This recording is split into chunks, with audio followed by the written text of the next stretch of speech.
नमस्कार. आज आपण अगदी झटपट 10 मिनिटात अनारसे कसे करायचे ते पाहणार आहोत.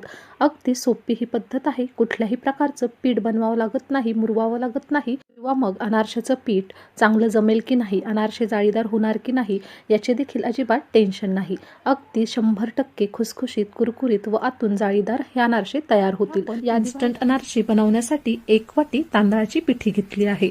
इथे मी रेडीमेड मोदकाची जी पिठी येते ती घेतली आहे. तुम्ही घरगुती देखील घेऊ शकतात. त्यात नंतर 2 चमचे मैदा घालायचा आहे.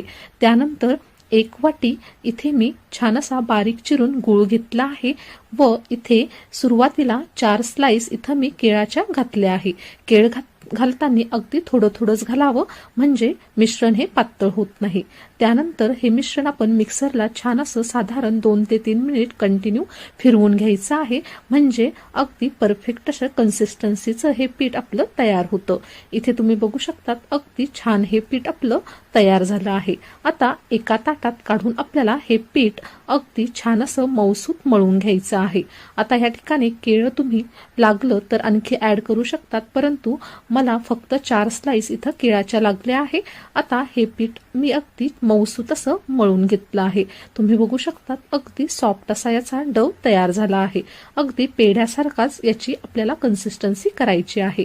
आता आपलं हे पीठ तयार झालं आहे.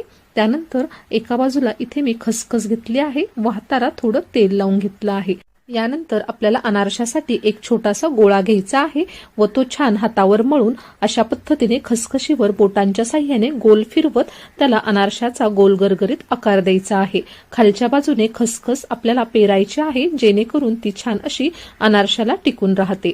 आता अशा पद्धतीने आपण सर्व अनारसे हे छान असे करून घेणार आहोत. प्रत्येकाकडे अनारसे थापण्याची किंवा लाटण्याची पद्धत वेगळी असते. तुम्ही अनारसे हे लाटून करणार असाल तर प्रत्येक लाटीच्या खालीवरती आपल्याला प्लास्टिकचा पेपर घ्यायचा आहे व त्यावर थोडीशी खसखस पेरून आपल्याला गोलगरगरीत अनारसे लाटून घ्यायचे आहे.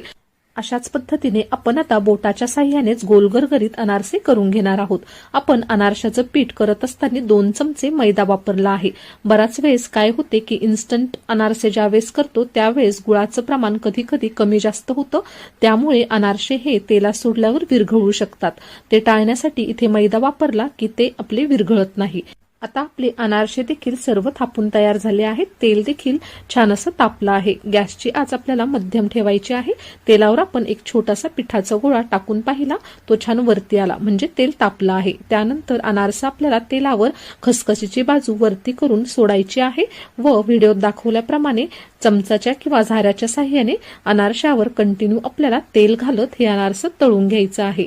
लक्षात ठेवायचं आहे की अनारस तेलात सोडताना खसखशीची बाजू वरती करायची आहे व एकाच बाजूने आपल्याला हे अनारस तळायचं असतं व अनारस तळताना कधीही अशा पद्धतीने पसरटच भांडं घ्यावं म्हणजे अनारस छान तळलं जातं. इथे बघू शकतात छान असा रंग अनारशाला आला आहे.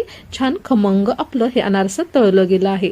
दोन्ही बाजूने छान असं अनारस तळून झालं आहे. अनारस आता झाऱ्यात निथळण्यासाठी आपण ठेवणार आहोत. आता अशाच पद्धतीने तुम्ही पसरट भांडं घेतलं की एका वेळी 2 किंवा 3 अनारसे तळू शकतात. इथे मी आता 2 अनारसे सोडून दाखवले आहेत. आता दोन्ही अनारशांवर आपल्याला कंटिन्यू तेल घालायचं आहे व छान असे लालसर रंगावर अनारसे आपल्याला तळून घ्यायचे आहेत. गॅस हा आपल्याला मध्यम ठेवायचा आहे. मोठ्या गॅसवर अनारसे तळले की आतमध्ये मग कच्चे राहू शकतात.